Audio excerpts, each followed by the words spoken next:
బలమును మన దేవతగా మనము భావించకూడదు. దేవుడు మన హస్తాన్ని అలా భారంగా పెట్టాడని, భారంగా పెట్టడం ఏంటంటే దేవుడు గడ్డలతో వారిని మొత్తాడని మనం చదువుకున్నాం.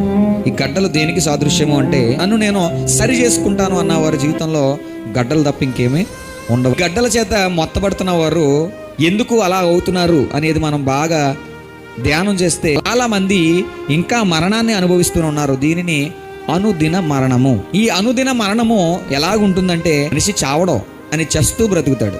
కొంతమంది వచ్చిన బతుకు చావలేను, బతకలేను, చస్తూ బ్రతుకుతున్నాను, బ్రతుకుతూ సత్తున్నాను అంటారు అనమాట. విశ్వాసుల నోట్లోంచి ఎందుకు ఈ మాటలు వస్తున్నాయంటే, వారు అనుదిన మరణం పొందుతున్నారు. దురాశలు మనకి కలగడం వల్ల మనిషి సంతోషంగా ఉంటాడా? ఈ దురాశలు, ఈ యొక్క భయంకరమైన బాధలు, లేకపోతే పాపపు బంధకాలు, లేకపోతే వ్యసనాలు ఏదైనా కూడా తీసుకోండి, వీటన్నిటి నుంచి ఎందుకు బయటకి మనిషి రాలేకపోతున్నాడు, ఒక విశ్వాస రాలేకపోతున్నాడంటే, ఆ వ్యక్తికి విశ్వాస సంబంధమైన దేవుని ఏర్పాటు అర్థము కావట్లేదు. ఎందుకు అర్థం కావట్లేదంటే, వాక్యాన్ని క్రీస్తు యొక్క వెలుగులో అతను చూడట్లేదు, వినట్లేదు.